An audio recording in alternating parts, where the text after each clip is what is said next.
এখানে এসির থেকে আগুনটা লেগেছিল আমরা যেটা দেখতে পারলাম, এবং আমাদের এখন ড্যাম্পিংয়ের কাজ চলছে।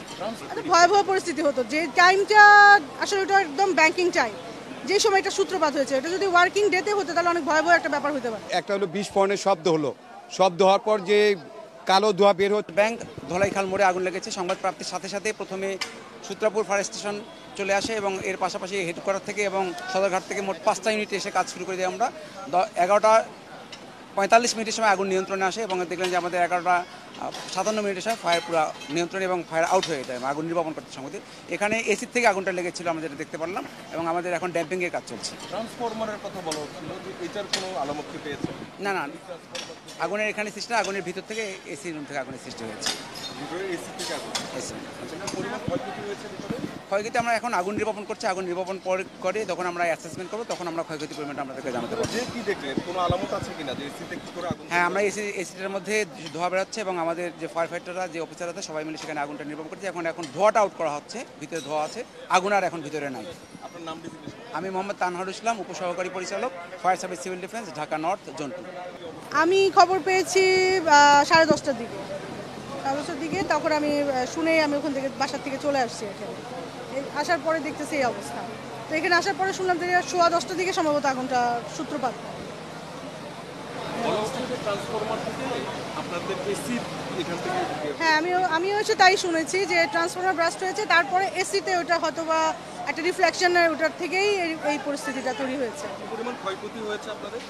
এটা সম্বন্ধে এখন আইডিয়া করতে পারছি না, কারণ ভিতর থেকে আমাদেরকে তো ওইভাবে জানাই নাই, ওরা এখনো কাজ করতেছে, আমরা ভিতরেও ঢুকতে পারি নাই এখনো পর্যন্ত। If this is the working day, সেই ক্ষেত্রে কি হতে পারে? একটা ভয়াবহ পরিস্থিতি হতো, যে টাইমটা আসলে ওটা একদম ব্যাংকিং টাইম, যে সময়টা সূত্রপাত হয়েছে, এটা যদি ওয়ার্কিং ডেতে হতো তাহলে অনেক ভয়াবহ একটা ব্যাপার হতে পারে। আপনাদের এখানে রেগুলার কত স্টাফ?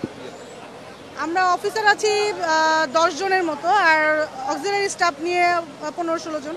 ঘটনাটা হয়েছে যাইয়া এখানে আমি যে সময় ভিতরে কাজ করতেছি, দেখলাম কি এখানে ট্রান্সমিটার বাস্ট মারছে। বাস্ট মারার সাথে সাথে ভিতরে কোনো এসিতে আগুন ধরে গেছে, ঠিক আছে। তারপরে মানুষজন সব বাই করলাম আর কি টাইম না, এর পরে দেখি পুরো ধুমায় আন্ধার হয়ে যেতে আছে। পরে উপরে কোনো মানুষজন বলাইতে আছি, কেউ নামে না। পরে এই গেট খুললে দিছি, খুললে যে উপরে কোনো নামাই লইছে, এডুই আমি দেখছি। হ্যাঁ, তো দৌড়াদৌড়ি চলতে আছে। আমি শুনছি আইসা যে ট্রান্সফার বাস্ট হয়েছে, যে নিচে থেকে ট্রান্সফার বাস্ট হয়ে ব্যাংকে লাগছে। পরে আমি যা আছে 3 তলা থেকে 4 তলা থেকে 5 তলা 6 তলা মানুষ নিয়ে আরেক বাড়ির ছাদ টপকায়া সবাই নামায়া তারপর আর ফায়ার সার্ভিসের এত ফোন দিতেছি, ফায়ার সার্ভিস ফোন ধরে নাই, ধরছে। তারপর ট্রিপল লাইনে ফোন দিচ্ছি, ওনারা আসতে আইসা আমাদের নিবাইছে। এখন পুরোপুরি নিয়ন্ত্রণে আছে, সবকিছুই দেখলাম। আমি ভিতরে গেছিলাম, চেক করলাম, কোনো ফ্ল্যাটে কোনো কিছু হয় নাই, যা লাগার সব ব্যাংকেই করতে। কিন্তু ট্রান্সমিটারটা ভাস্ট হওয়ার পরেই ডিপিডিসি আসতে দেরি করে হালাইছে, আইসা ওনারাই করছে, আর শর্ট সার্কিট হয়েছে। এখান থেকে লাগার পরে ভিতরে এসে লাগাছে। আর এই বিদ্যুতের ট্রান্সফরমার আছে না, বিদ্যুতের ট্রান্সফরমার থেকে হয়েছে শর্ট সার্কিটে বাস্ট হয়ে আগুনটা মনে করেন ভিতরে মারছে। ভিতরে মারনে ইনডোরের ভিতরে আগুন লেগে গেছে। ব্যাংকের সিলিং থাকে না, এই সিলিং এ আগুনটা ধরে গেছে। মিউচুয়াল ট্রাস্টের পাশের হলো আমার বাসা। তো প্রথম দেখলাম যে একটা হলো বিস্ফোরণের শব্দ হলো, শব্দ হওয়ার পর যে কালো ধোঁয়া বের হচ্ছে, আমরা ঘরে হলো মহিলা কিংবা বাচ্চা এদের নিয়ে থাকতে পারতাছি না। পরে হলো দেখলাম যে প্রচণ্ড বেগে হলো ধোঁয়া বের হচ্ছে, ট্রান্সমিটার থেকে বাস্ট হচ্ছে, ভিতর থেকে ধোঁয়া বের হচ্ছে।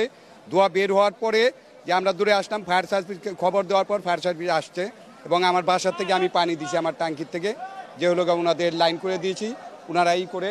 এখন তো দেখা যাচ্ছে অনেকটা একটু নিয়ন্ত্রণে, ফায়ার সার্ভিস যথেষ্ট কাজ করছে, এটা আমরা দেখছি।